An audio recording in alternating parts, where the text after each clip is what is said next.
Police Commission of 2023 and the newly reconstituted Fire and Police Commission. We are excited to be launching not only the expanded duties and authorities of the Commission, but also for the first time being televised live and also accessible on a live stream via the web. All information provided on the agenda at the Fire and Police Commission website. We will be moving forward in terms of call to order. I'll take a roll call of the commission members that we have present, and also noting that we will be having Commissioner Rodriguez serve as acting chair because we will be nominating and appointing chair and vice chair at the next meeting in February, where we'll have all of our commission members in attendance. So move forward with the roll call. Acting Chair Rodriguez. Commissioner Herlinger. Here. Commissioner Dozer. Here.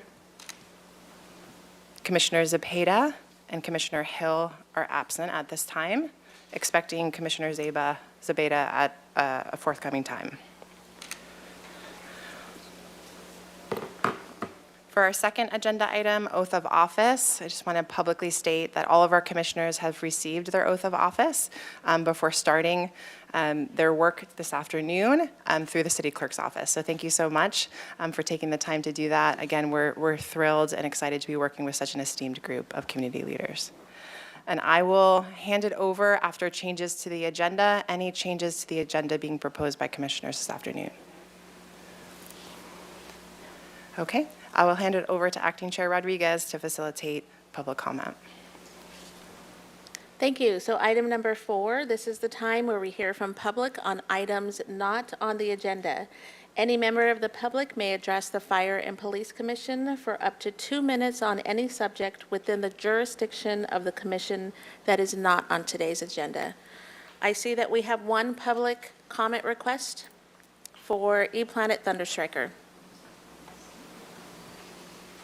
I don't have prepared comments, and with only 2 minutes, first of all, I know that this is not the sheriff's department, but I have to submit something related to a complaint that I have against the clerk here, that I have a police report, and what I have here is a summary of, well, I gave him the pages that I gave to Sylvain Clerk, about 25 pages. He also had a couple of items for context about how some songs were related by somebody who's famous and somebody who's not famous. And it's, this is something that's... Pardon me, ePlanet Thunderstriker. Public comment is for items within the purview of the Fire and Police Commission. So I want to make sure that you're aware of that. I appreciate that. And I just filed a police complaint that the clerk did not submit something to the Sister Cities Board that I put in on the 3rd, and I made a complaint on the 19th because by the 18th, that document still hadn't been submitted to the clerk. And on that document, it says, well, I'm encountering a lot of difficulties while trying to resolve this situation, and I'm talking about a lot of different kinds of corruption. And so this is information that is for context, because if that complaint with the police isn't going to get run around in circles, which has been going on for now several years, you would need more appropriate information in order to investigate and resolve that. And that wasn't going to be part of my public comments. I mean, you stopped me and pointed out, I already knew that I was here for the City of Santa Barbara Police and Fire Commission, and I'm trying to give you information that is completely appropriate related to a complaint with the city police. And what I'm discussing here is the corruption that's surrounding why the fact that I'm trying to get to Iceland, because the music industry is corrupt and our government is corrupt.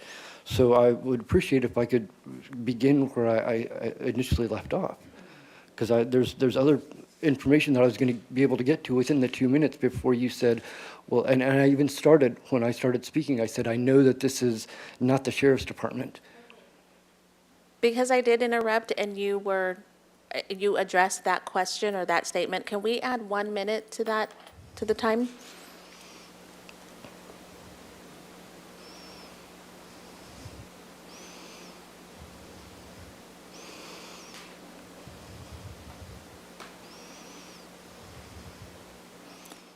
Wait, I didn't, you even stopped me at 1 minute and 30 seconds.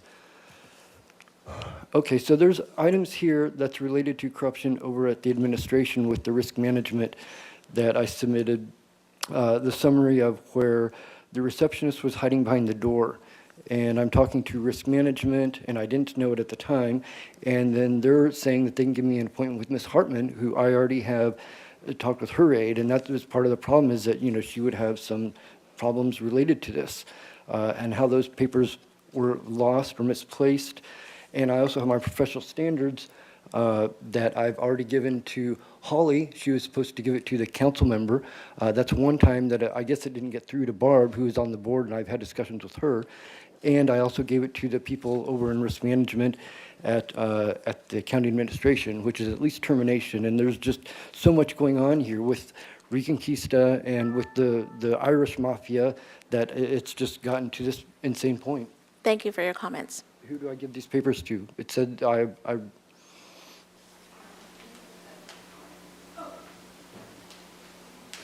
That's the only public comment slip that I have. Do we have anyone online that would like to offer public comment? I do not see any raised hands. Okay. We will move on to item number 5, new duties and authorities of the Fire and Police Commission. Barbara Anderson, Senior Assistant to the City Administrator, will review the new duties and authorities assigned to the Fire and Police Commission in regard to civilian oversight of the Police Department and Fire Department. Anderson will also speak to components of the new orientation and training program as detailed through the adopted ordinance. The floor is yours. Great, thank you, Acting Chair Rodriguez. So City Charter Section 816 establishes the Fire and Police Commission.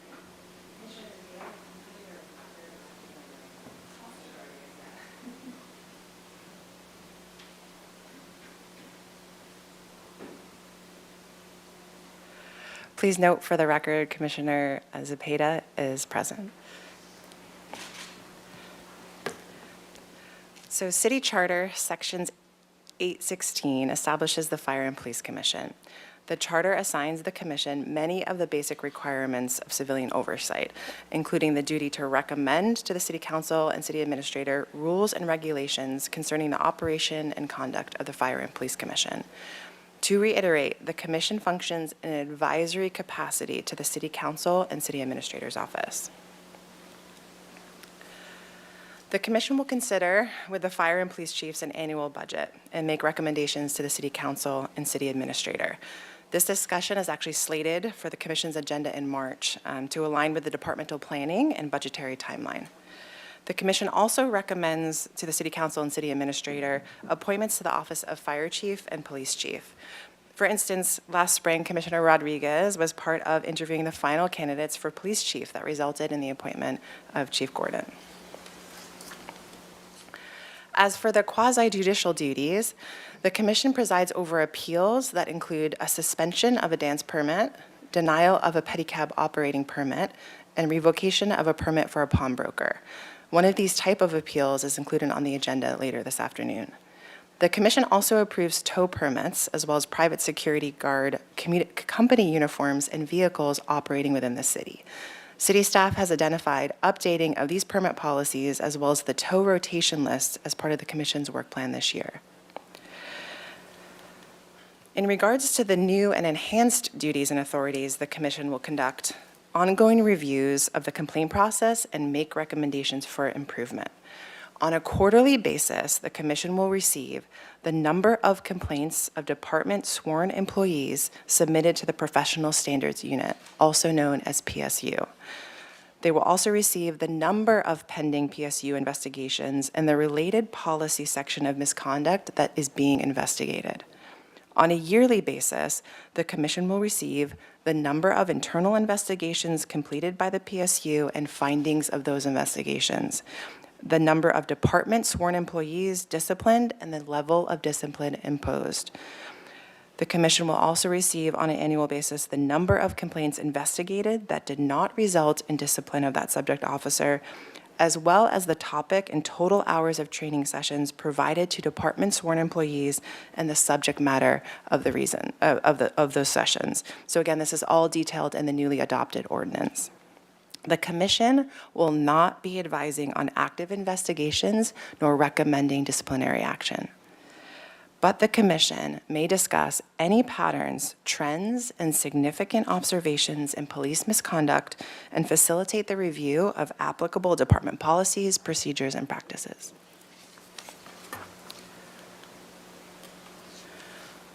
The commission can also review and discuss with the police chief in open session the contents of individual investigations if and when they become disclosable under the California Public Records Act.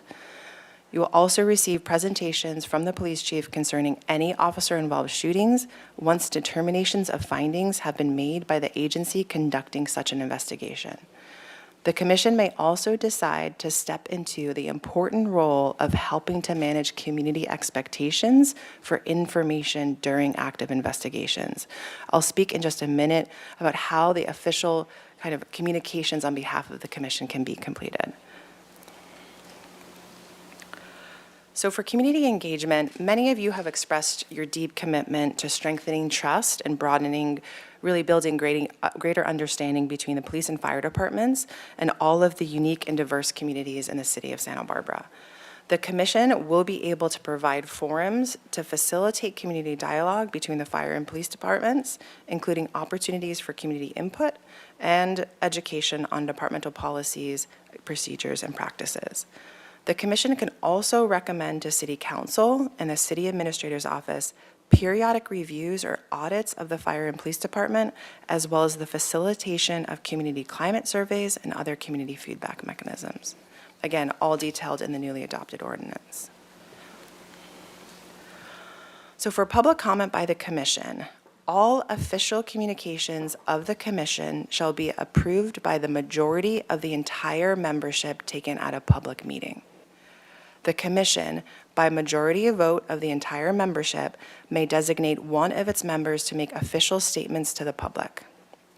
We know that official communications on behalf of the commission will be critically important, especially in relaying the sensitivity and necessary confidentiality in active investigations, as well as building broader community understanding of such topics as the complaint process and the importance of due process in investigations of police misconduct.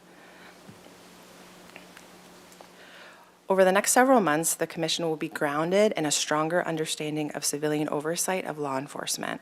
But I just wanted to take a brief moment to really explain how the commission's new duties and authorities complement the other critical components of the civilian oversight system. For example, there are now new legal requirements from the state of California, such as SB 2, that increase transparency and accountability regarding police misconduct, and is being implemented and overseen by the Commission on Police Officer Standards and Training, also known as POST. There are also important roles within the City Administrator's Office, which is my role, acting as independent police monitor, the City Attorney's Office with Assistant City Attorney John Doimus, who's also present for your meetings, Human Resources, and the Civil Service Commission. We will touch on these roles and responsibilities throughout your orientation program, but again, just a reminder of that this is part of a broader civilian oversight structure that the City of Santa Barbara is implementing. So the City Administrator's Office and the City Attorney's Office will create and facilitate trainings as well as retain appropriate expertise to do so, including that of community-based leaders and organizations. We are committed to delivering trainings during public meetings as much as possible to maximize educational opportunities with members of the public. So you'll see, as with the agenda today, we'll have robust agendas moving forward that both include administrative duties as well as training, orientation, and materials. Within 9 months of appointment, each commissioner is required to receive the following trainings. This includes the requirements of the California's Political Reform Act and California's Brown Act, which will be partially covered this afternoon. The requirements of the California Public Safety Officers Procedural Bill of Rights and the California Firefighters Procedural Bill of Rights.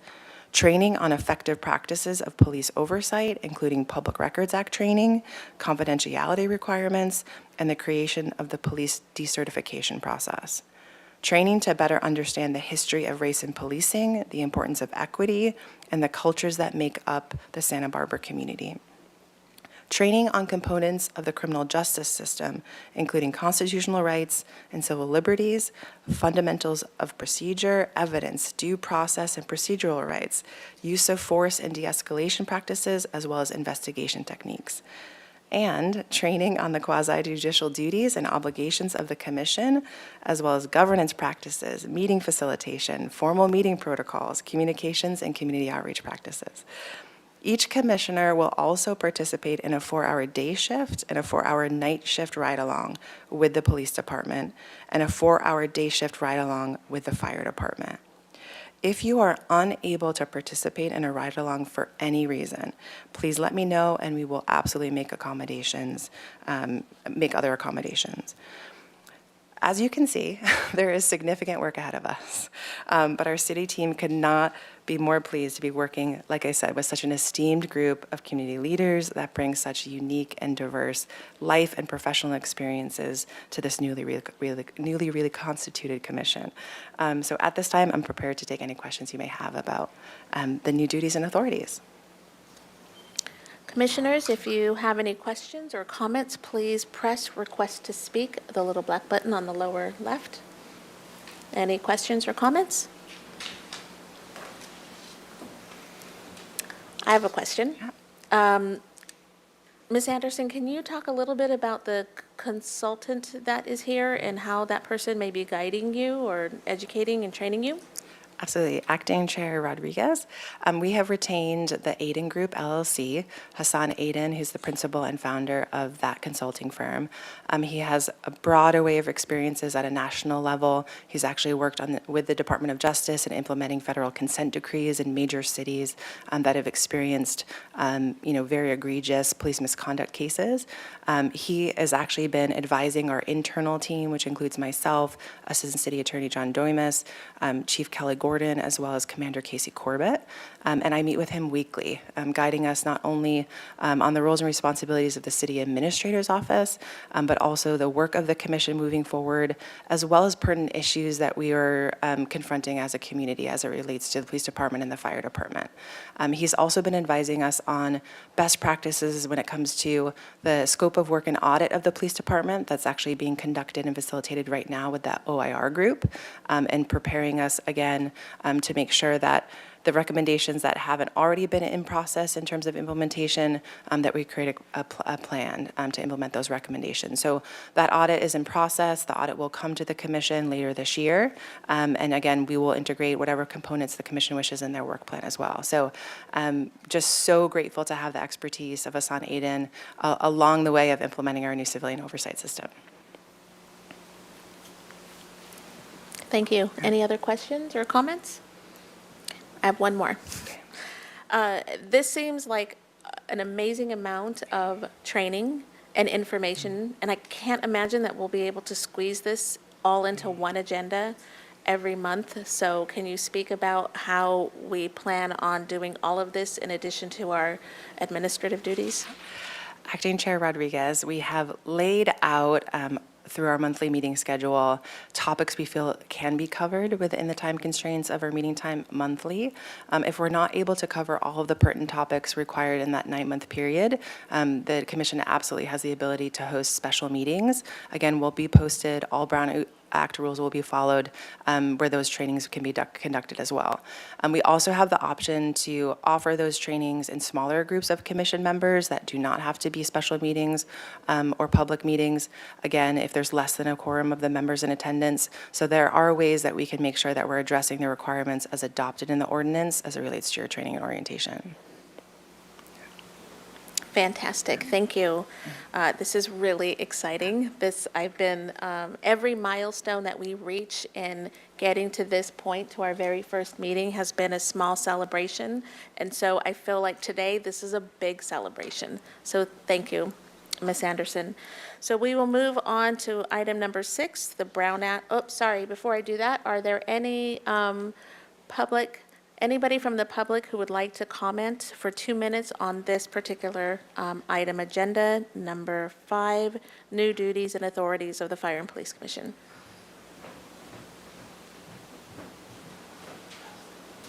No, Madam Chair. Thank you. We will move on to item number 6, Brown Act and Ethics Training. John Doimus, Assistant City Attorney, will facilitate a training on the requirements of California's Brown Act as well as California's Political Reform Act. Thank you, Chair Rodriguez. Commissioners, honored to be here for the new reconstituted Fire and Police Commission. Today, I'm going to focus on the Brown Act. I know we have an appeal, and just because of the first meeting, we wanted to, save time. So for the efficiency of time, I'm going to present just the Brown Act. We can do an ethics one, a much smaller scale. The ethics and conflict of interest, because you're an advisory commission, doesn't truly apply to you. The only reason why we would do it, it's not required under state law for this commission, but if you look at our city policies and under the Fire and Police Commission website, it does require some ethics training, which I will go over in another future meeting for about 15 minutes. But we really want to focus on the Brown Act because that's what's really important to this commission. And so I'm glad to do that presentation. And feel free to let me know if there are any questions during or after the slide. I'm more than happy to answer it. So what I'm covering during this presentation is who's covered under the Brown Act, what is a meeting, what constitutes that, what are our legal meetings, which are important to point out, our notice and agenda requirements, public participation rights. I'll go over when you can have a closed sessions and criminal penalties and civil remedies, which, if you look at it for like the last 50 years, I don't even recall any, I think one criminal or civil penalty ever given for the Brown Act. It involved the LA Stadium deal with the Clippers. I like to start off with this quote because it's humbling and it's a reminder every time we have a meeting what it's for, especially the last sentence being that the people insist on remaining informed so they may retain control over the instruments they have created. The Brown Act is not convenient, right? It has a lot of rules. It could, there are some times we could have public comment or an issue come up and you want to talk about it then and there. But we have to stop ourselves. And why is because of that, right? We thank you for volunteering that, to participate on that, but we have to always remember the bigger picture is the public right to know. That is why there's an agenda. That is why there's these notice requirements. So we put what we're going to discuss. So people looking at it could say, I would like to attend that meeting and bring my comment or bring my point of view on that, right? If we don't post it and people aren't aware, and we have a discussion like right now about something on the agenda of an important issue, then that hurts the public, because someone who would like to have participated or heard about it never got the chance because we never recorded it. We never placed it on the agenda. So when we talk about all these issues on serial meetings or communications, it's tedious at times, but it's for the common good. It's for that point to stress right there, right? It's for the public benefit. So who it applies to, right? It applies to city councils, legislative bodies. It applies to this commission. So this is a Brown Act commission for sure. It applies to standing committees. What are standing committees? Well, I have the definition up there, right? It's less than a quorum of the members, so it would be 2 commissioners.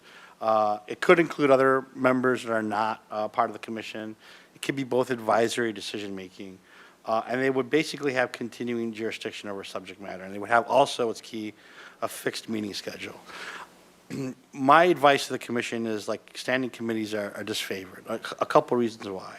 First of all, you as a commission should be dealing with all the issues as an entire body. There's no reason to have a standing committee and make advisory opinions or decision-makings from some small subset, right? It's kind of like a box within a box. Why do that? Have that here and addressed in front of the entire commission. Also, it's a drain on resources. Because it's a Brown Act committee, you need staff, all these other issues there. Why not do that just in front of a general, regular commission meeting in front of everyone? And so that's why we would do that. Now, what's different to that is some people call them ad hoc. I like calling them working groups. This is not a Brown Act meeting, right? And this is where sometimes a lot of work can get done, right? So again, you have less than a quorum of members. There's no fixed meeting schedule. It's very short term, only applies from an advisory point of view. And again, less than the members. And so a working group could be, there's an issue or an assignment that the commission wants to attack, and they assign maybe 1 or 2 commissioners to look at it. The Community Formation Commission did this a lot, right? And we have 2 former members on this. And meet with constituents, have meetings with different, members of the community, do some research, and then present the work product in front of the entire commission to opine on. So that's what a working group is. You don't have to worry about the Brown Act. Can do a lot of work, and so and doesn't require staff time, resources. So those, I would say, are a good thing for this commission to have going forward. So we don't want to use the word standing committee a lot of times. We want to focus on working groups. I think it would meet your objectives for sure, what you want to accomplish, as we have from Ms. Anderson's presentation. Who else it applies to besides obviously commissioners? It applies to council members elect. Private or corporations, LLCs are created by the city or funded by the city, have a voting member. So these are all people that the Brown Act applies to. Brown Act does not apply to staff, right? And we'll get into that. Me as staff attending a workshop meeting, let's say we have 2 commissioners and I attend or Ms. Anderson attends, we're not counted as part of the quorum, so it doesn't apply to us. What are meetings? Real simple, just focus on the red there, right? You're there to hear, discuss, deliberate, or take action. That's what all these meetings do. We hear staff reports. We hear from the police chief, fire chief, whatever it may be. You deliberate and you discuss, and you may take an action on a recommendation. Or if it's a permit decision, make that decision. That's basically what constitutes a meeting.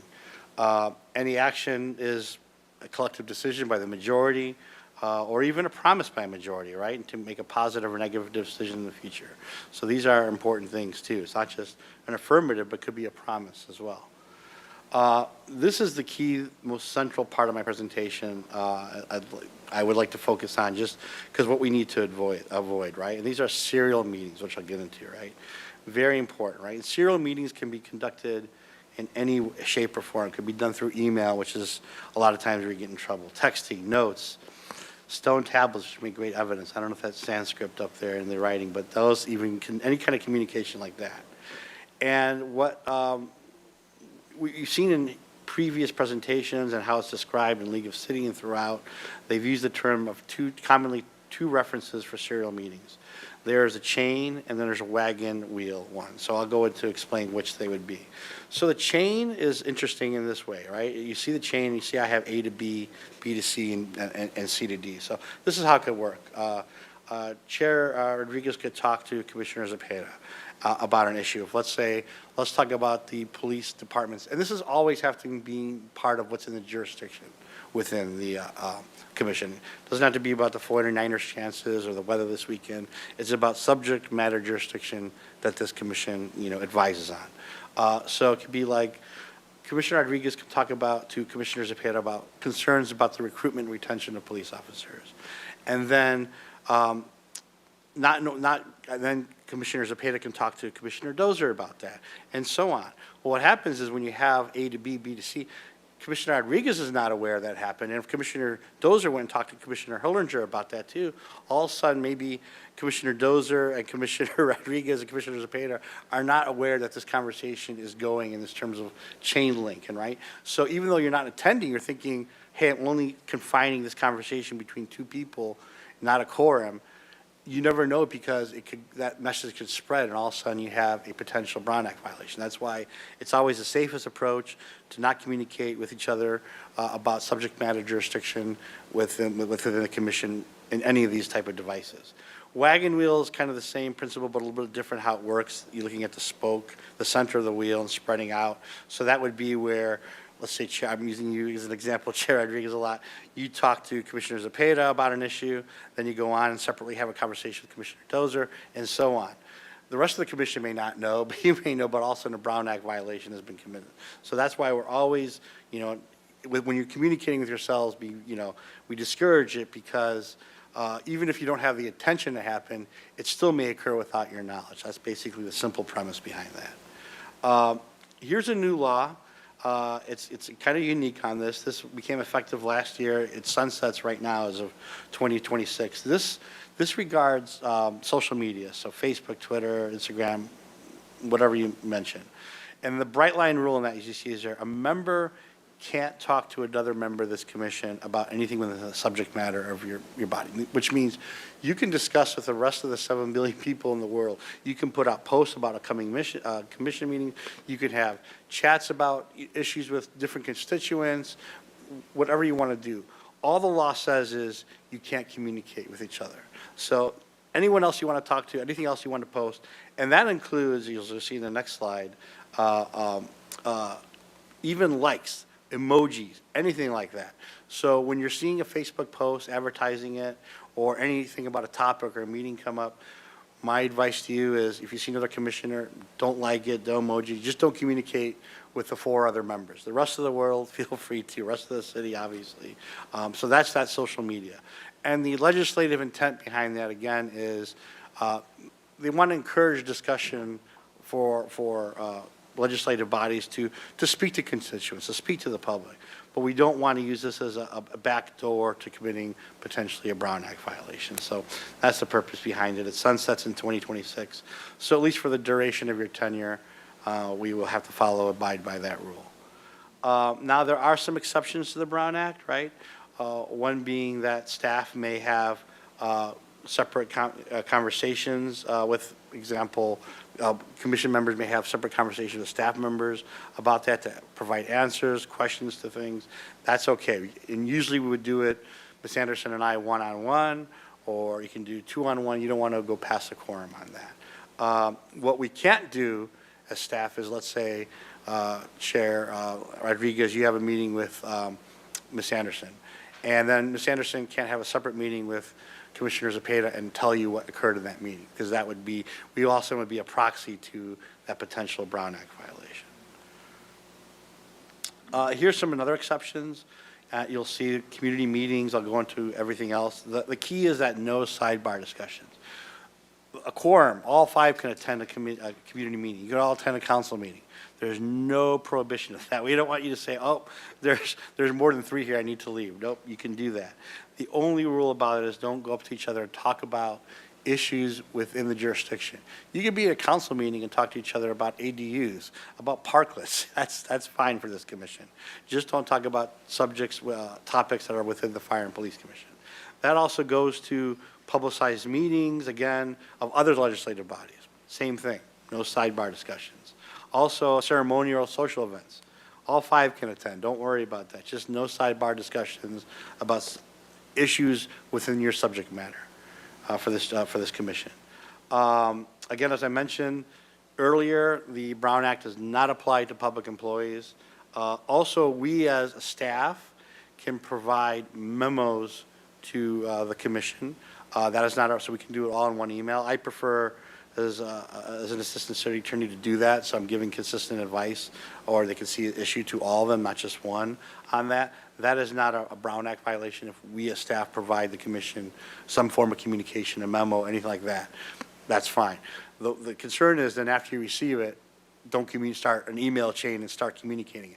If you do have a question, the way to address that is just talk to either Ms. Anderson or me about what you received. Don't put it in the open email with everybody else.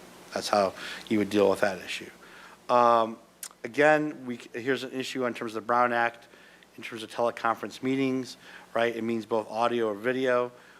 We must post agendas at locations of all teleconference meetings and should be identified and accessible to the public. But we'll get into a new law that came into effect in September of last year. Finally, in terms of notices and agendas, right? Agendas are required for every meeting. Discussions are generally, of course, limited to what we're talking about in the agenda. There may be rare situations, stuff added again to that, but really for the purpose of this commission, we really shouldn't kind of delve into that territory. Meetings must be held within the city, very limited circumstances, and meeting what we're doing must be non-discriminatory, free of charge. There shouldn't be any obstruction for the public to attend meetings. Here's the agenda requirements, right? For regular agendas, must be 72 hours posted. We have to include it both online. We also post it in front of City Hall. I think the police department also and fire department post in front of their buildings.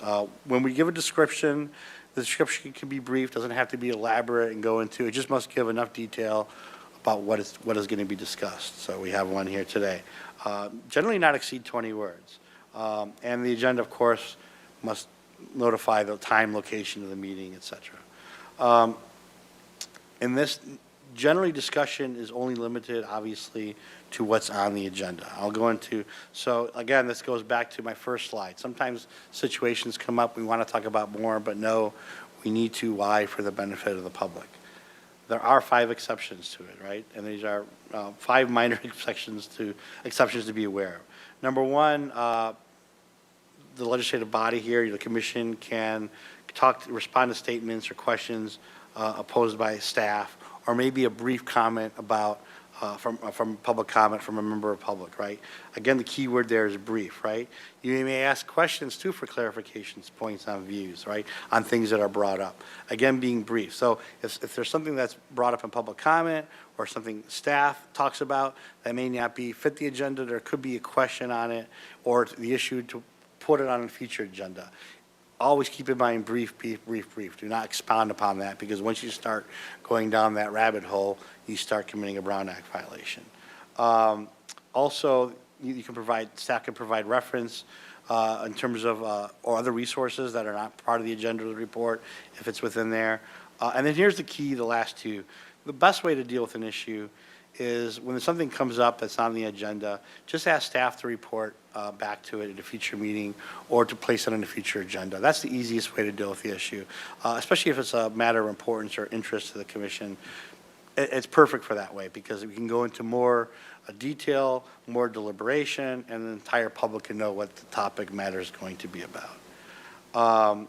This, like I said, because we're generally an advisory board, it would be a very, very extreme circumstance, and I can't even think of an example of one, so that's how extreme, where there would be an emergency or to take immediate action that would require the ability to discuss something not on the agenda. And there's, I apologize, there's a requirements of having 2/3. My advice for this commission is, since we're an advisory board, we avoid that at all costs. I don't think there is a basis where we must put that because we are an advisory board. Special meetings can be called 24-hour notices.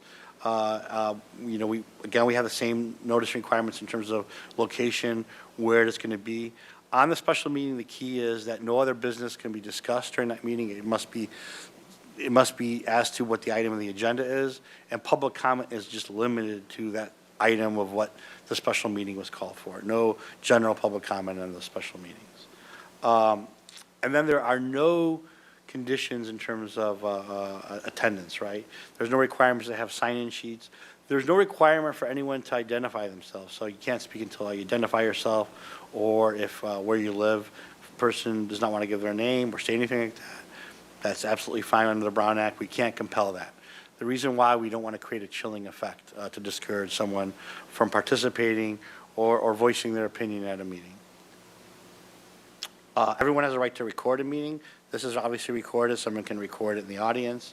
The only exception would be if someone in the audience is recording it, it's causing some disruption, whether it's a bright light shining or there's noise behind it, we can ask to stop on that. And as we've done this, every agenda item for regular meetings must allow the public to address on every item there, to give public comment on that, which we do. And for special meetings, as I mentioned, for that item before on the special meeting.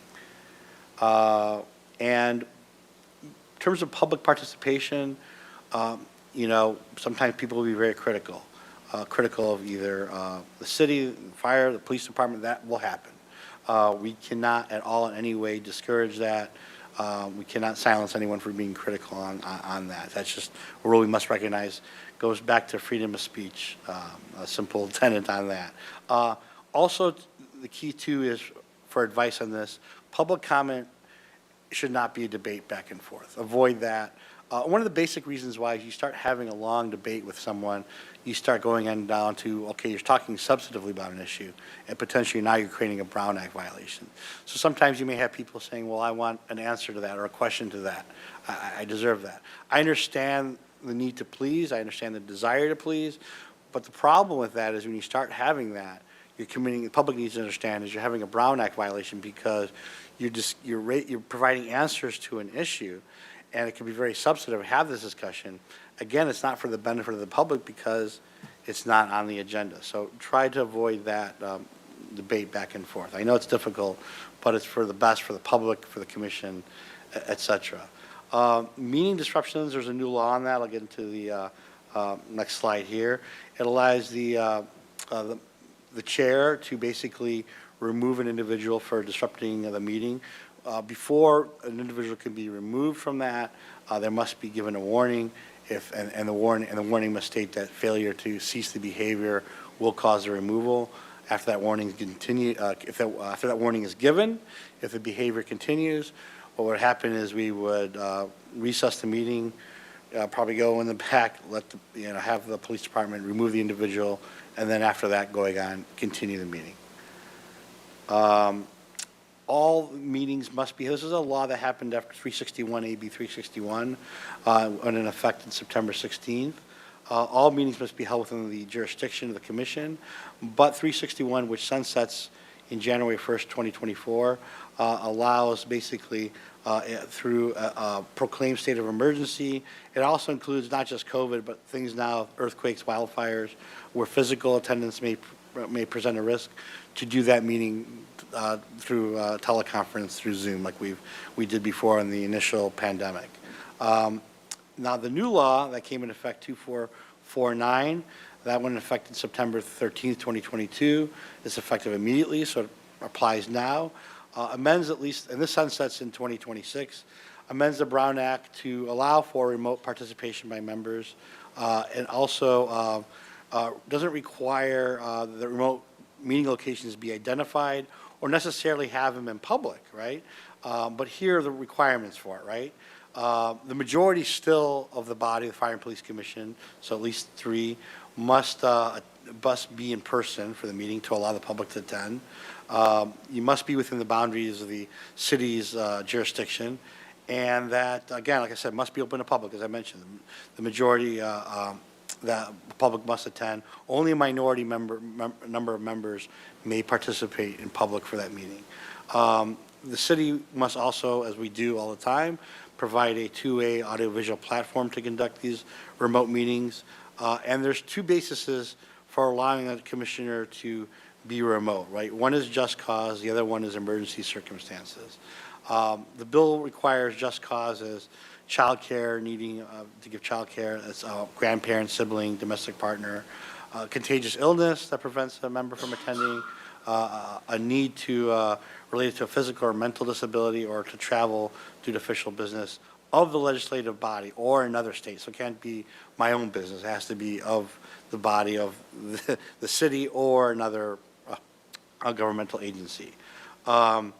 Just cause, if you're, cannot be used by a member for more than 2 meetings in a calendar year if it meets fewer than 10 times. So you have 2 meetings to allow for that. And like as I mentioned, allows for just a remote participation. Emergency circumstances is defined differently. It's a physical or family emergency that prevents the member from attending. So as opposed to that, requires a member to request the legislative body's approval to participate. If that ever occurs, we would put that first on the agenda and have a vote for the board or commission to vote to allow that commissioner to attend remotely on that. And under both scenarios, the participating member for remotely must be able to do so via audio and video technology. If there are people there at the meeting who are 18 or over, the member must disclose who's in attendance. And again, AB 2449, this new bill, does not apply for any member participating solely by teleconference from a location for a period more than 3 consecutive months or 20% of the regular meetings, right? So that's the limit on that. And as I mentioned, it sunsets in 2026. And then finally, closed sessions. This commission really doesn't have a basis to go in closed sessions. The basis are usually personnel matters, must have the ability to legally appoint or terminate an employee, anticipated litigation or current litigation, labor negotiations, real property negotiations, or a public security threat. I just want to point attention to personnel matters. That was one of the issues originally about the ability to see investigations. Well, we can't do so in like whether it be fire and police. We couldn't do so unless they're public records in public because there are certain privacy rights to that. And we couldn't do so in closed session because the commission did not have a legal authority to appoint or terminate the employee. So that is why there is no ability to at least go into closed session or to review non-public records of investigations or personnel files. And I believe with that, that is my quick, fast presentation. And I'm happy to answer any questions the commission may have. Any questions from the commission? If so, press request to speak on the lower left hand of your screen.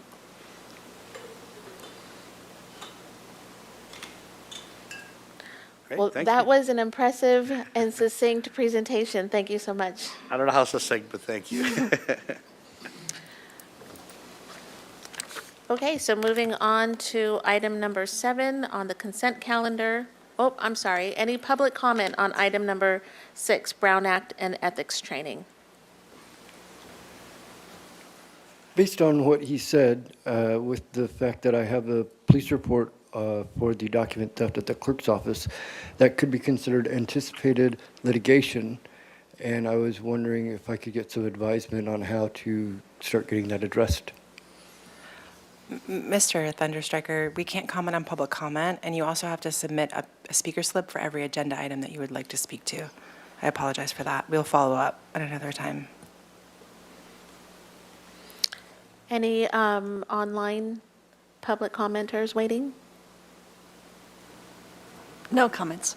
Okay, great. We'll move on to item number 7, the consent calendar. Appeal of Ryan Wabnitz's denial of a taxi cab operator permit pursuant to Santa Barbara Municipal Code 5.29.250. Commissioner Rodriguez, may I speak before we begin the hearing? I just wanted, I know we're going to do a training in the future on quasi-judicial, how the commission handles that. So I know you haven't had the benefit, this being the first meeting. So I just wanted to kind of give a helpful outline of how to proceed.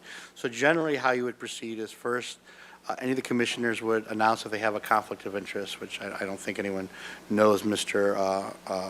Robinitz or anything like that.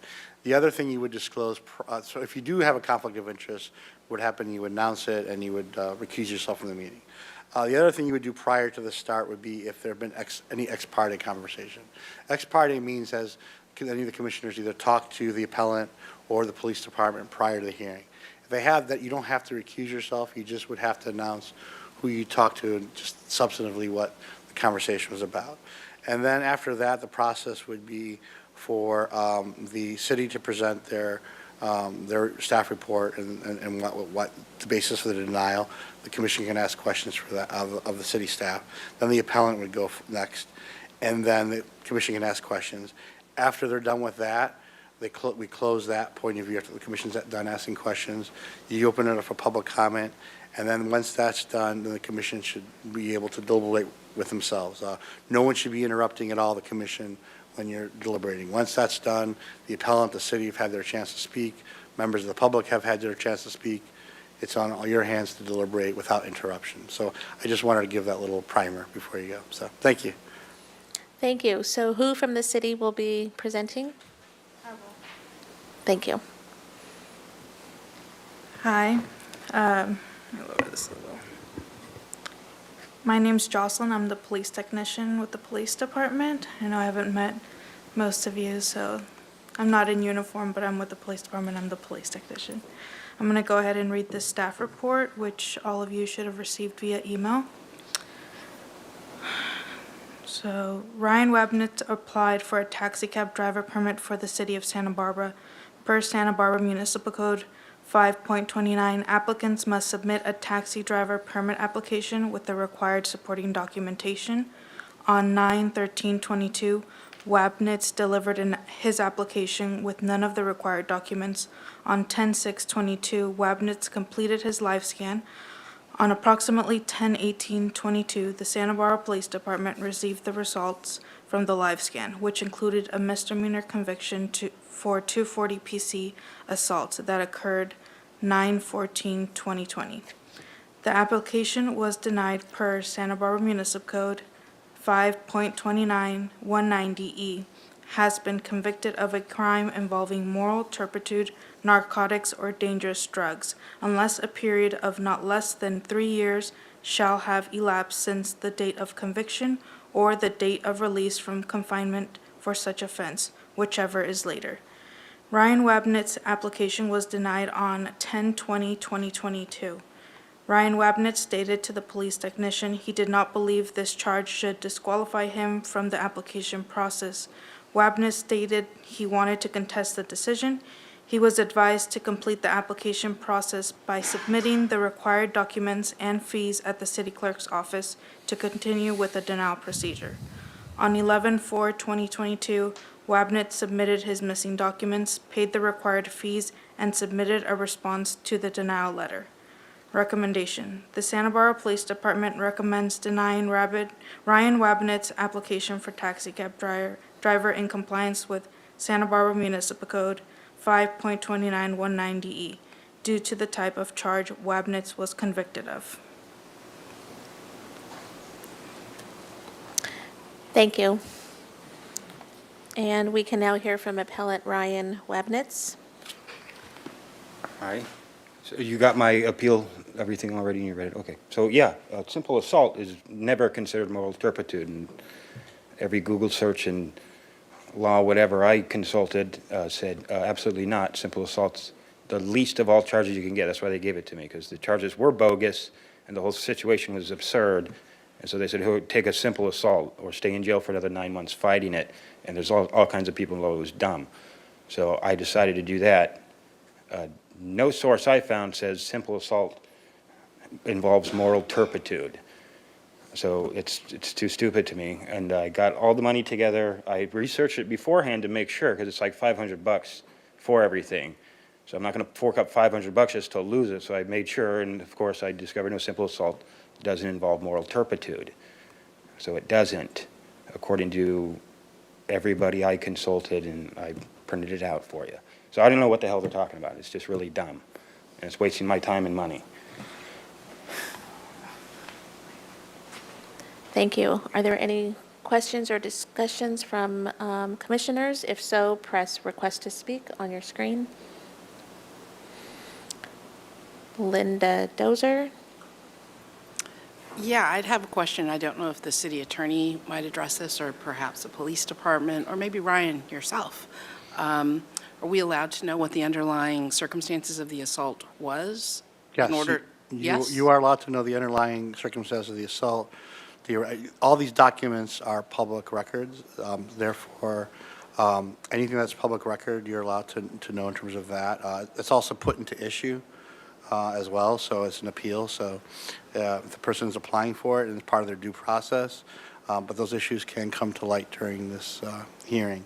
I do want to add, at least into one point, at least in terms of an advisory opinion, no way to sway decision or what else. In terms of legal, there is no statute that says, in the California Penal Code, that says what is a crime of moral turpitude or not. You don't go and point to one that says, this is one or this is not one. Generally, sometimes people point to crimes of moral turpitude as dishonesty, fraud, or things that shock the conscience. Now, I do want to point out, and I think, I do want to point out, I think there's something in front of the commission, the entire section of 5.29, the municipal code, that this, the paratransit service, what the permit is, the ability to reject everything else. Now, 5.2906, it talks about the denial of a permit, and that's very true. And this is, maybe not the best written muni code like a lot of ours, and, maybe those are areas where where commission can work on muni codes that involve the commission. But there it says there, obviously is very clear, one of them being being a conviction of a felony or violation or of any narcotics law or of any law involving moral turpitude within 3 years preceding the date of the application. Right, so that's B. But it says involving moral turpitude. But if you look at also within the Muni Code section 5.29220, right, that section talks about a surrender, suspension, revocation of a public vehicle driver's permit. And within there, it talks about, there's categories A, B, and C, and it talks about in terms of suspension, and D, revocation, everything else. First, under A9, right, it talks about to at least the ability to suspend a permit, right? If someone's arrested. Can and it you talks note the page number Oh, so sure, we can follow along? absolutely. I don't have your copy, so I don't know what page number it would be. He's referring to the municipal code? The municipal code, it would be section 5.29220.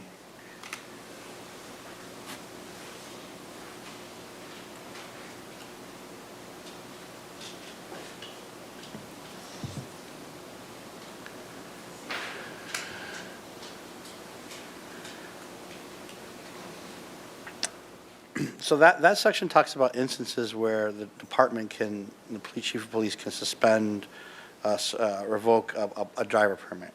And in there it talks about number 9, a conviction of a misdemeanor or felony or crime of violence, right?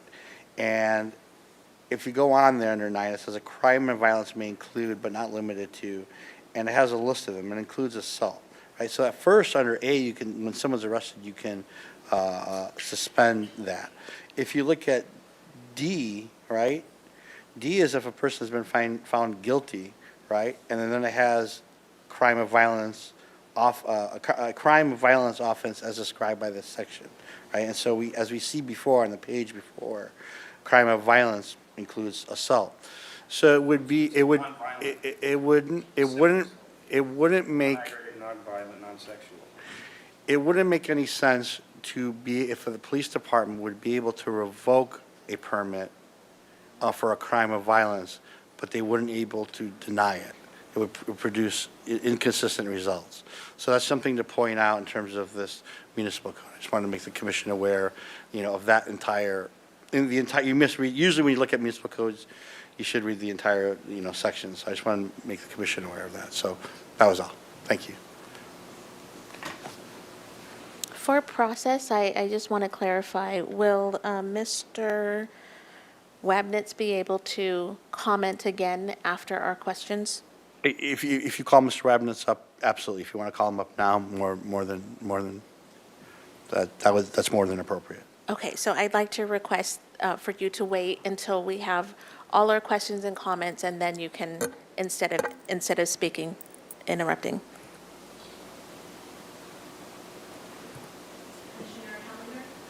So I have a question. If the term moral turpitude wasn't used in the denial, would that have made a difference?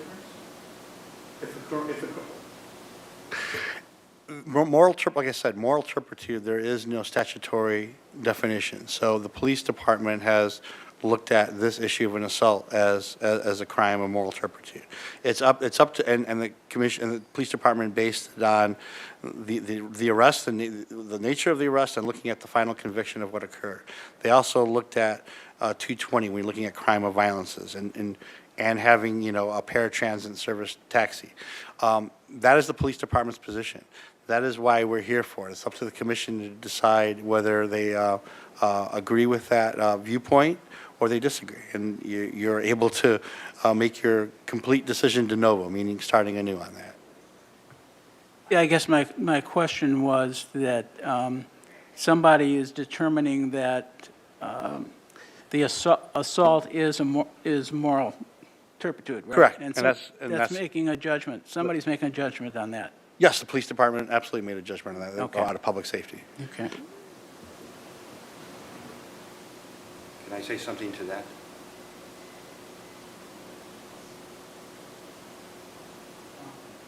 Any other questions or comments from commissioners? Okay, well, to that, you know, it already went before a judge and everything. This is Orange County, very Republican, South Orange County. The judge deemed it not moral turpitude. The judge deemed it simple assault, no aggravation, no violence, no sexual content, nothing of the sort. So that's already been dealt with by the judge and jury, and everybody, the plaintiff signed off, everybody already signed off on that. First of all, it never happened. Second of all, I had to deal with all this. Now I'm dealing with job stuff, and it's really dumb. The judge already said it's not moral turpitude.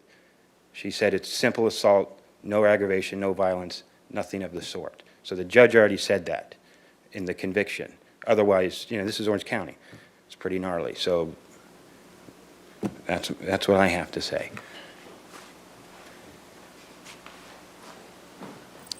Attorney Doimus, is there, when a charge is filed, yeah, I think it's a charge, is there assault with moral turpitude versus just assault? It's just, Commissioner, Chair Rodriguez, Commission, it's just usually just assault in the penal code section. There never is usually with that one a moral turpitude or not. You know, there's not, you know, first degree murder that constitutes moral turpitude. It's just, that's the charge of What they it. have is different. They have aggravated assault, sexual assault, violent assault. This doesn't have any tag on it. Simple assault. It's the bare minimum charge you could get in the history of the. If you'd like to come to the podium and speak one more time as opposed to interrupting. That's what you're asking. Okay, I'm kind of an authority on things. okay. So are there any other questions or comments from the commission? Okay, I think we're ready to take a vote then.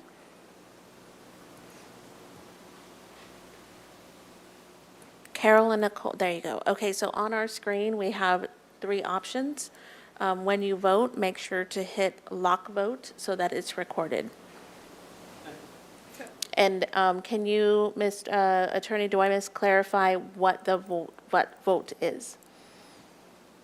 Yes, so when the vote is to whether to affirm the police department's decision to deny the taxi cab permit or to overturn the decision.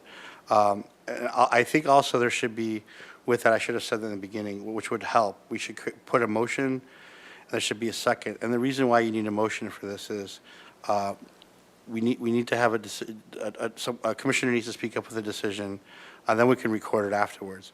And the decision shouldn't just be, I think the permit should be issued, or I think the permit should be denied. A finding must be made. I think the permit should be granted because of this, or it should be denied because of this, because this can be appealed to the city council and so on. So the reason why you need a finding is because the next, whether the city council and then after that the court, you know, for a writ, needs to look at, okay, what did the previous lower body look at? Why did they decide what they decided? So yes and no doesn't tell them as much, so it should be a decision followed by at least a finding, a reasoning behind that.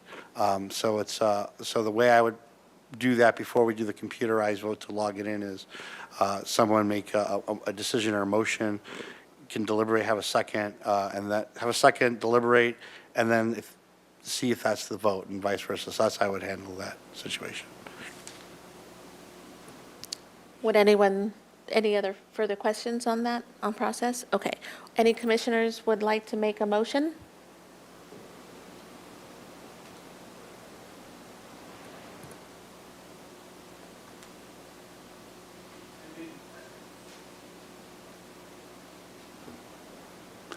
Make a motion, but I need to understand how to phrase the motion. Sure. So it could be, sorry for that, Chair Rodriguez, Commissioner Hellinger. Here's how I would do it. Look, it's just an example. My motion is to approve the taxi cab permit for for Mr. Wabnitz, and the basis for approval is, and then state your reason, right? Or it could be we could make a motion to deny the appeal of Mr. Wabnitz, and the reason for the denial is, and then provide your reason. That's how I would do it. Okay. Well, I make a motion that we deny the appeal based on the recommendation of the police department. Do we have a Would you add anything else on that? No. Okay.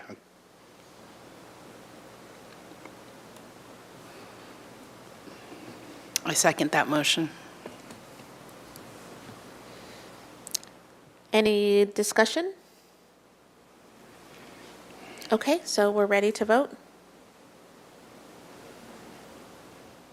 And we are voting on the denial of the taxi cab permit of Ryan Wabnitz based on recommendation from the Santa Barbara Police Department.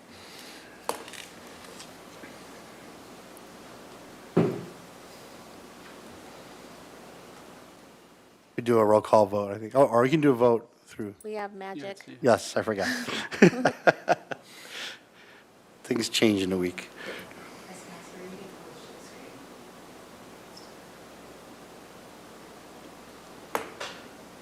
Commissioner Herlinger, I believe you need to submit your vote I did. or Hit enter lock it. vote.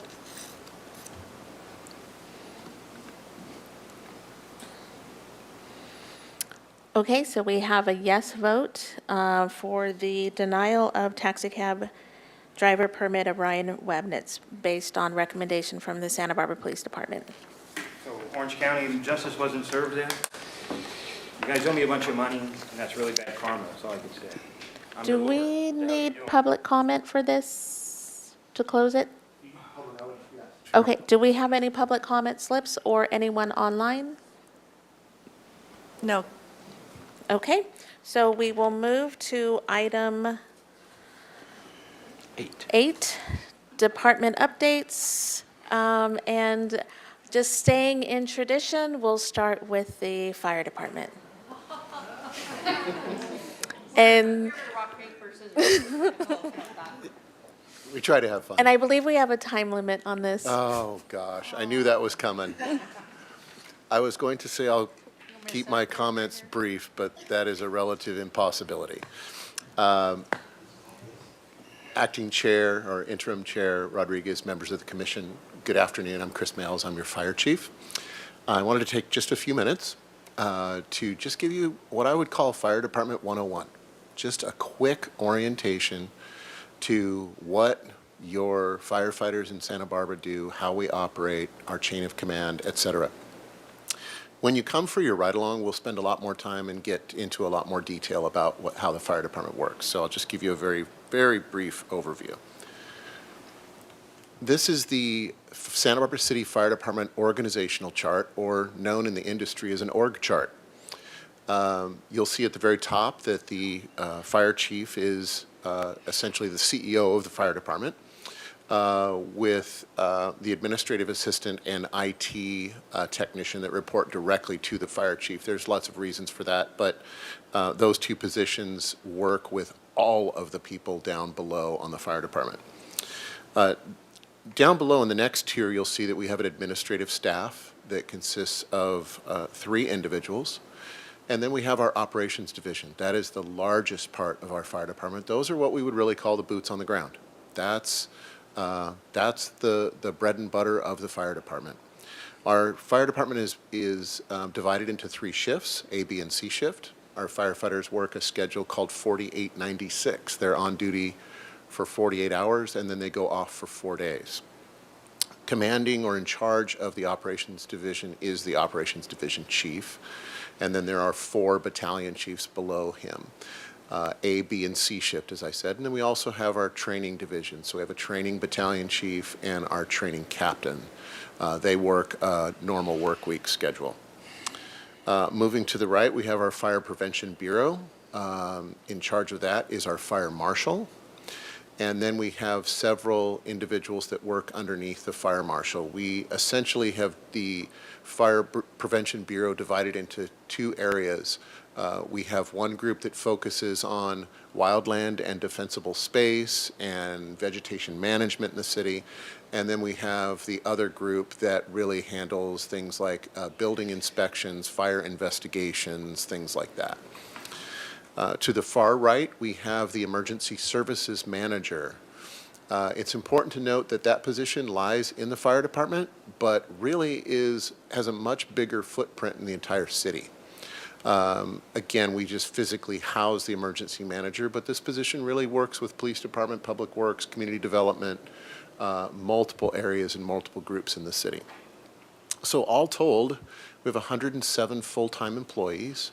Again, the vast majority, about 90%, are actually people that are assigned to fire trucks and fire stations.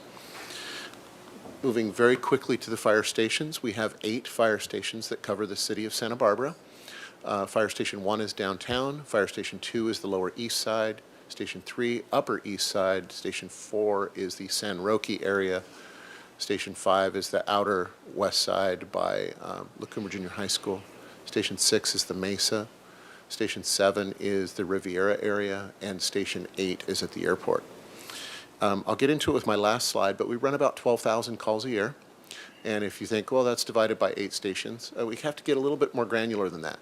The fire station on the Riviera, it really only runs under 300 calls a year. But what's important about them is they provide coverage. So when there's something going on somewhere in town, they will move up to that area and cover. So it might not be an incident, but they are busy moving around. And the last station, Fire Station 8 at the airport, we all hope they don't run any calls. And thankfully, aviation is very safe, but they are there to take care of not only commercial, but general aviation. Their role lies completely within the fenced area of the airport. We call that the AOA, the Airport Operational Area. They don't respond even across the street to Hollister Avenue. Okay, they strictly stay within the airport. It's really important. Those are the FAA regulations. So they respond to aircraft emergencies. They could respond to a medical call, say at the terminal or aboard an aircraft or something like that. But really they're dedicated just to what we call ARF, A-R-F-F, Airport Rescue Firefighting. So when you look at our 8 stations, really the majority of the calls are handled by actually 6 stations, and less than 300 to 400 calls are handled by stations 7 and 8. So our downtown stations are actually busier than it appears just from the general call volume. One thing that's important is that we talk about incidents. So I mentioned 12,000 calls. That's different than what we call unit movements. Okay, for example, if we have a medical call, that's one apparatus that goes to that. However, if we have a structure fire call, there's 5 apparatus that go to that, but it's still one incident. So our rigs are moving around a lot more often than actually just indicative of the call volume. So just moving on to what are our goals of 2023 and really every goal. Number 1 is always the health and safety of the community. And even in my position as fire chief, I have a tiered thought process that I go through, and it always begins with what's the best for the community. That's my barometer. Then it moves down to what's the best for the organization. So it's really important with the health and safety of our firefighters. And when you come for your ride-along or your time, you're going to be really impressed. We have an outstanding department with just amazingly talented, caring firefighters. We're very fortunate in this city. So we want to take care of them. That's our job. We want to keep them healthy. We want to keep them as safe as possible. It's a dangerous job, so we give them every tool they can to stay safe. Of course, our primary mission is always to respond to calls for safety, but really our day is filled with training.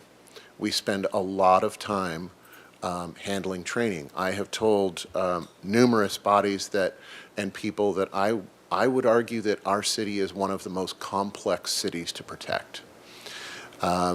If you look at our population of 90,000, I'll just throw some things out. We have a harbor, we have a wharf, we have the ocean, we have a railroad, we have an interstate, we have a wildland urban interface, we have a large downtown core with aging buildings. We have an airport that surpasses 1 million passengers a year. Our firefighters are trained and educated on all of those areas. So we spend a lot of time training, as I said. We conduct business and facility inspections, and we conduct public outreach and education. Our specific goals for 2023, we're going to effectively manage the continued budget strains that the city has dealt with, especially after the pandemic. In 2019, we rolled out a strategic plan which allows us to focus on 10 initiatives to better our department. That includes technology, safety, training, our fleet, just things like that, focusing on those. We are also right now completing and should be seen in the next couple of months what we call a community risk assessment standards of cover study. This is a consultant that has come in that has looked at the city of Santa Barbara and looked at exactly what our city is and what the fire protection that's needed. I can tell you that it's a very comprehensive study. I'm reviewing it right now. It's 250 pages long. So it's a really comprehensive study about our fire department and the risks that our city faces. We are going to continue to work on enacting GPS-based dispatch. We're working on station remodels. Anybody that's seen Fire Station 3 on the Upper East Side, it was built in 1929, and we are still running out of that fire station. We'll be conducting promotional exams, and I'm excited to say that we're going to be bringing 8 new firefighters on duty starting in May. These are lateral firefighters that have come from other departments. And we will be preparing or continue to prepare for our move to a fire department regional dispatch center. The county fire department is building and will host every single fire agency with the exception of the Forest Service in Vandenberg in a regional fire communications center. Rather than our own agencies, our own cities having their fire dispatch, we are going to all congregate under one building, and all 37 fire stations in the county from Guadalupe, Santa Maria, Lompoc County, Santa Barbara City, Montecito, and Carpinteria will all be dispatched under one roof, along with the ambulance. So that is a huge lift for us, and we have multiple people working on it. And then just to close out, it's a little bit busy, but this is our annual call volume. Depending on what statistic you poll and how it's queried, we run between about 63 and 75% medical calls.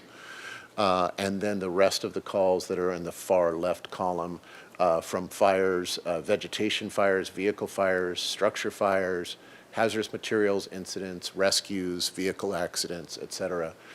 That's what keeps our firefighters busy. You'll see in 2020 that our call volume at the very bottom was 10,362, and in 2021 we jumped up to 11,875. The reason for that large jump was largely due to the pandemic. Just as an example, in 2020, our vehicle accidents were down a significant portion just because there weren't as many people out on the streets. So we had a very quiet time for a while. So I would say that's an anomaly for 2020. And instead, 2021, we're hovering right up around 12,000 calls. I told City Council on Tuesday I received my 30-year PIN. When I started in 1993, we ran 5,500 calls. And so now we're at 12,000. So the city's getting bigger. So just a quick overview, that's the fire department, and you'll learn a lot more in the coming weeks and months. Thanks. Thank you, Chief Bales. Comments or questions from the commission?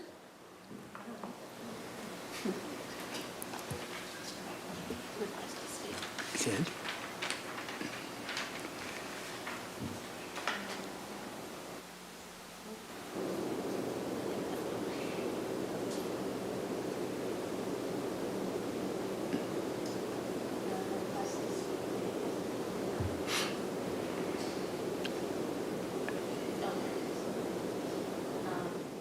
So in order of appearance, Commissioner Dozer? You have, nope? Okay. What do you need from me? Did you You're request next to to speak. speak? No, Okay. Then, but I can't wait for my ride there along. you go. Commissioner Herrlinger? So I just had a quick, you showed us the organizational chart. Now, who's above you on that? Thank you. So city government. So it's As you the know, we council? have, we have a city manager. Okay. So I report to the city manager reports to council. Okay. So the city manager oversees all of the city departments from the police department, public works, parks and rec, et cetera. So my direct manager is the city manager, who again does report to council. Okay. And then the other question I had is, could you comment a little bit on paramedics and how that, are all firefighters paramedics, or are some, or how does that, how do you relate to the ambulance service? So thank you. Great question. So unlike the majority of the departments in California, the city fire department does not have paramedics on their fire trucks. We use EMTs, which is a lower level of training, but very competent to handle the extremes of emergency. I actually spent a number of years as a paramedic before I started on the fire truck, and I am a firm believer in good basic life support. EMTs can do great work. We are solely reliant on the contract provider, the ambulance provider, to have paramedics. We are becoming the minority. There are, most of the fire departments in California, most municipal fire departments have paramedics. And in fact, on the entire South Coast, Carpinteria, Montecito, and the county, there's a paramedic on every one of those fire trucks, and we don't have any.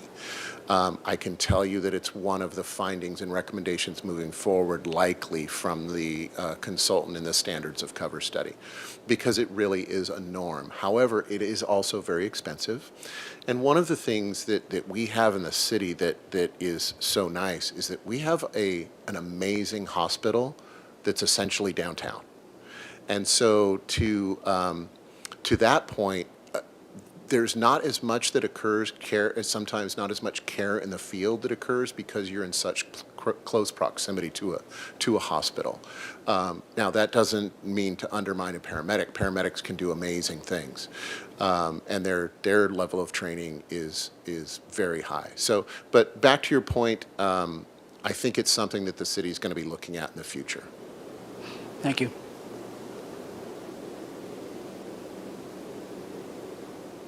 Any other questions from commissioners?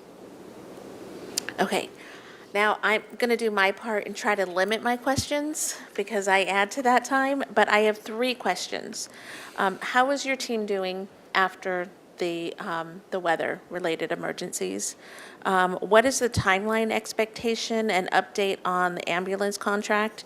And what percentage do you estimate of your calls for service, specifically medical, would you guess is related to homelessness? So Acting Commissioner Rodriguez, members of Commission, I'll start with floods. This was a very different response, and I know it was strangely coincidental that it happened 5 years to the day. This was a very different response for all of the city of Santa Barbara. The 1918 debris flow that occurred was a result of a very, very large but isolated storm that literally came in and impacted the front country above Montecito and dropped a torrential downpour in a very short period of time. I was actually on duty that night at 3 o'clock in the morning, started looking at the Doppler radar and saw that cell out off Santa Cruz Island, and I went, uh-oh, this is not going to be good. Where is this thing going to hit? And I literally watched this thing come and just barely skirt the city and then hit Montecito. So we were prepared in a sense that we were expecting heavy rain. We weren't expecting what happened that night. So fast forward 5 years, and this storm hit on Monday, January 9th. I can tell you that the city had been planning for this beginning midweek, the week before. And I can tell you that beginning Friday, public safety was on daily calls with the National Weather Service, with the county and city Office of Emergency Management, with the police department, with the fire department, with Public Works. We knew this was going to be a significant storm. The National Weather Service was forecasting 2 to 5 inches of rain in the coast, 4 to 8 inches in the mountains, and up to 10 inches in the backcountry. It's very important for us to understand that when we hear 4 to 8 inches in the mountains, that means the mountains right above Santa Barbara. And where do they drain? Right through the city of Santa Barbara. So we were expecting a significant storm. We had upstaffed, and that means we'd put additional firefighters on duty. There were additional police officers on duty. Public Works, well before the storm, was working, and they were out in force that day. However, as you may know, using San Marcos Pass as an example, the top of San Marcos Pass received 17.34 inches of rain that day. So 4 to 8 inches, it was in excess of what was expected. Now, that's fairly common. It's a very difficult area to forecast. When we have a storm that has a southern trajectory, it comes up, it bounces up against the mountains, and it may leave or it may stay. And in this case, we had a storm that stayed for a long period of time. So back to your initial question, I think our folks did really well. Number of rescues, number of gas leaks, no injuries to civilians, no injuries to firefighters, and no injuries to police officers. So again, a number of rescues from vehicles. In fact, there were so many calls for rescues from vehicles that we were getting duplicate calls. And somebody would say, drive by 300 Castillo and say, there's a vehicle, and so we'd go check it out. Well, an hour later, we'd get called back. So our dispatch center began keeping a record of where those vehicles were and if they'd been checked before. For some of them, our vehicles are well off the ground, and our fire trucks would drive in and pick up somebody out of their car and put them in the fire truck and drive them 100 feet to get them back to somewhat solid ground. So moving on to the ambulance contract. There were 2 bidders for the ambulance contract, the current provider and Santa Barbara County Fire Department. It went before a 5-member review panel, and that review panel recommended American Medical Response for the contract. Shortly thereafter, Santa Barbara County Fire filed an appeal, or a protest, I should say, and it was heard by the county's procurement officer, who ruled also against the fire department. And so a further appeal or protest was generated to a body that's set up in the contract called the Protest or Procurement Resolution Committee, a second protest here, and that protest was heard this morning. And the results of that protest should come out within 15 days. So at this point, that's as much of an update as I can give you. I can tell you that every single fire department in the entire county is behind a county fire-driven or county fire-run ambulance service, so we're still very hopeful. But we also know that it's really up to this committee and ultimately up to the Board of Supervisors, who will or may not vote for the contract with the private company.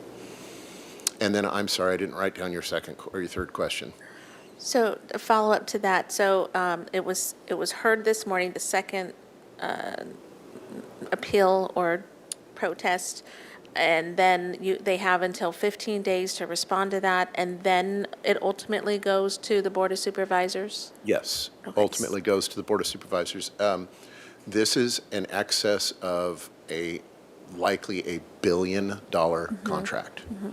It's estimated at somewhere between $100 to $140 million billed. And so this is not just a small contract that can go on a consent item in a Board of Supervisors. This is a huge, huge contract. So the Board of Supervisors will eventually vote on whether to accept or deny the decision of the Public Health Department. Do you feel this is something that this commission should weigh on? I'd have to ask the city manager and see how the city would like to proceed.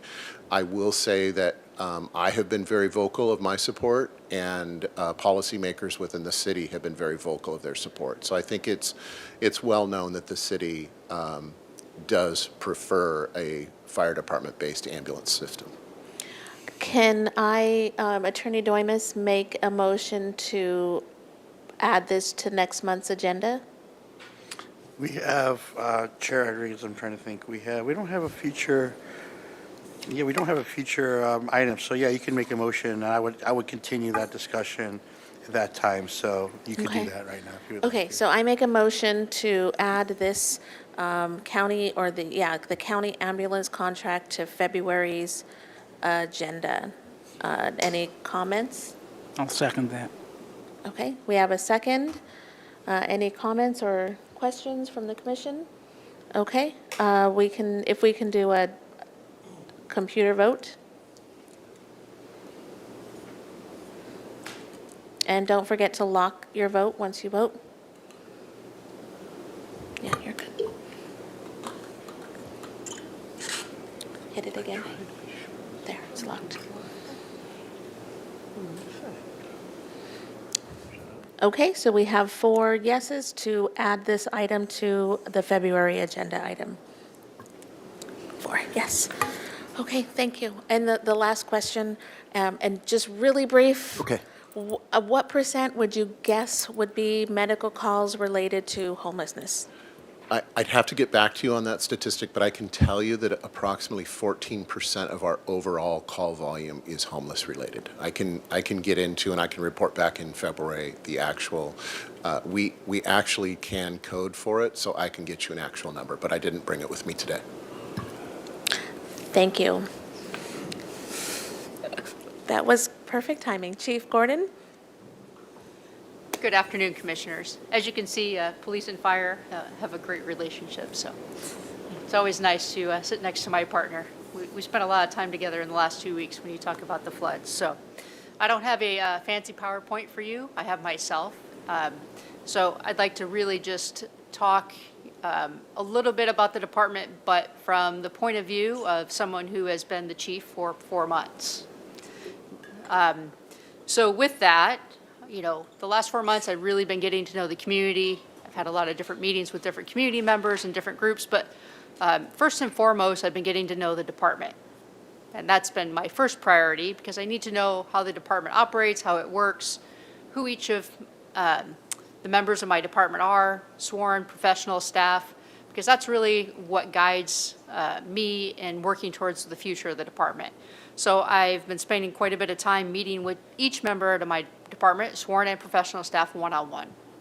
So with that, each has to answer at least 5 questions besides a little bit of personal get to know, but they have to answer 5 things. Why are you in policing? So whether you're sworn or non-sworn professional staff, you're still in policing. There's a reason that you work for the police department. I want to know what that is.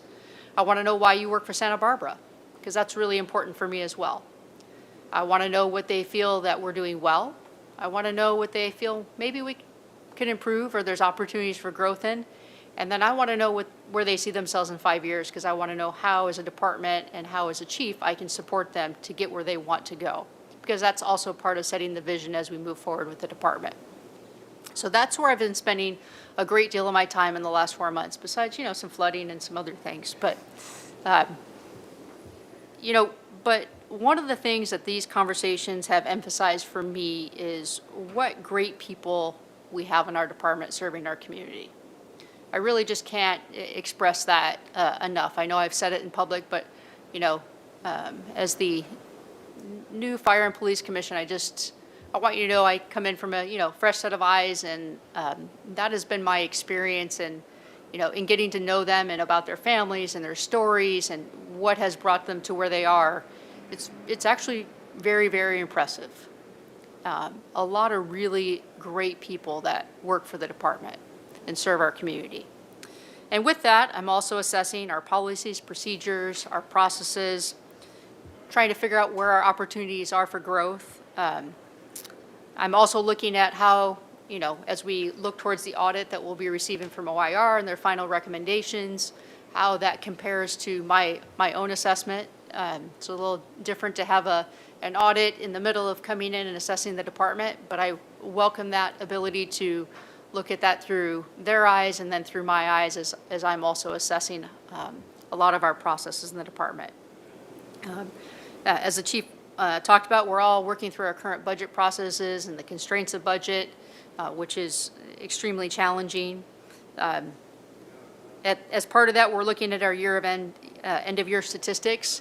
So, two things. I didn't put an org chart up because we're kind of trying to figure out what it's going to be in the future, not necessarily what it's going to be today, but where do we need to be and where does it need to fit the needs of the department as we move into the future.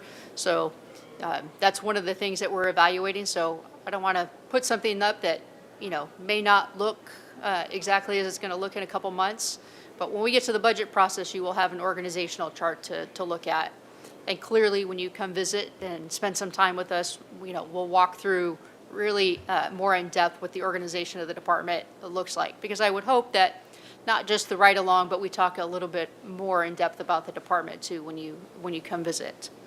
But a couple of items to note as we're looking at our statistics. Overall crime is down in the city of Santa Barbara. And so is our numbers of use of force incidents. We're authorized for 142 officers and 79 professional staff. Currently, we have a total of 52 vacancies between sworn and professional staff. So clearly, one of our emphasis is recruitment and retention. But like I said, we'll provide a lot more information on that as we move forward when we do our budget presentation to the commission, which will be a PowerPoint, I promise. One thing I would like to address is that in December, we had a homicide on Stearns Wharf. It was on December 9th. It was at 8:43 at night. There was an altercation that happened at the base of Stearns Wharf, and it resulted in a shooting. Robert Gutierrez was struck by gunfire. I want to point out that heroic life-saving efforts were made by Harbor Patrol officers that night. He was transported to the hospital. Tragically, Mr. Gutierrez died of his injuries on December 20th. He was not involved in the altercation, and he was an innocent bystander visiting Santa Barbara with his wife. They were actually here celebrating their anniversary. And I spoke with her this morning, and one thing that she does want everyone to know is that he was an organ donor, and that legacy will live on through all of those donations that were made. The detectives have worked hundreds of hours investigating this case. There's been collaboration with other agencies, including the California Department of Justice, Santa Barbara District Attorney's Office, Santa Barbara Sheriff's Office, through multiple search warrants and arrest warrants. 4 arrests were made in connection to this gang-related shooting last Thursday, and 1 gun was recovered as evidence. The investigation remains ongoing, as is our commitment to bring all of those involved to justice. The department's been in contact with the victim's family consistently throughout this process to provide updates. I know there's been some questions on why the department did not release additional information to the press after our initial press release regarding the shooting. And here's what I have to say regarding that. We're committed to bringing those responsible for this heinous crime and all others to justice. Releasing information before the execution of the search warrants and arrest warrants would have jeopardized this investigation. We always strive to be transparent and to provide the public with as much information as we can. However, in this case, non-disclosure outweighed the public interest in disclosure. So, with that, the Santa Barbara Police Department is committed to providing professional, fair, compassionate, and dedicated police services with integrity and respect. We already incorporate de-escalation as part of our defensive tactics, firearms, and lethal weapons curriculum. We use scenario and reality-based training to ensure officers understand the concept of de-escalation. And I say this because I'm sure if not everyone in the room, but by tomorrow, everyone in the room, we understand there is a video coming out from Memphis Police Department, actually not Memphis, but one of the sheriff's departments near Memphis that appears to be another form of a different type of heinous crime. So I want to reassure the commission, and I want to reassure our public and our community that I'm proud to work with the men and women who act nobly and honor our oath. I'm thankful for their professionalism and how they serve our community. I know they will rise to all challenge, and I encourage discussion in an effort to preserve and improve the trust that we have with our community. The department looks forward to working with all of you to support this and the goals of our community-oriented policing, and to work cooperatively and proactively to address our own community's concerns. So I want to take that moment, like I said, we'll be getting into the specifics of the department and really a good breakdown so you have a great understanding when we do the budget process. But I'm taking the time right now to really get to know the department, our processes, look and identify our areas for growth, and I look forward to working with each of you as well as so does the entire department, and thank you. Thank you, Chief Gordon. Any questions or comments from the commission?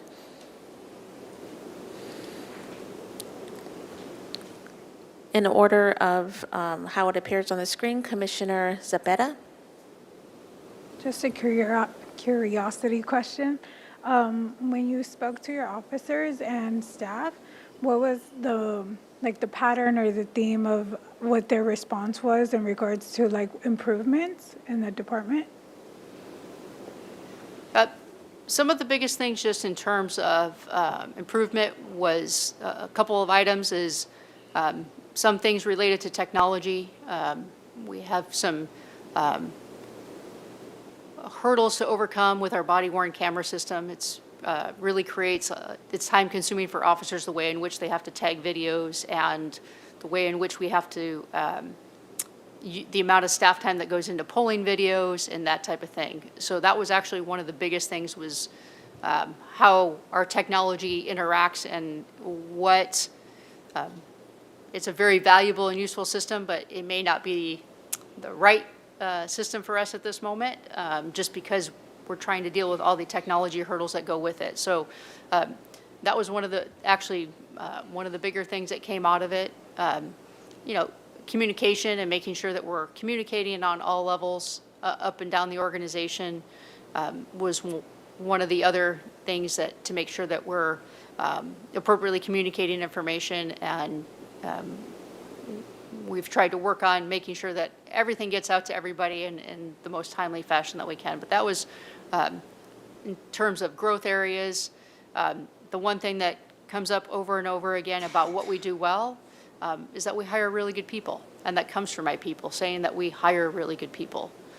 So that was one of the biggest things is that we hire really good people, those that we're still hiring despite our recruitment and retention and those challenges, is that they feel like those that we're bringing into the organization are really quality people, which is really important. It's really important that you have the skills and the education, but it's most important that you are a good person. So those are the big things in terms of improvement and what we're doing well.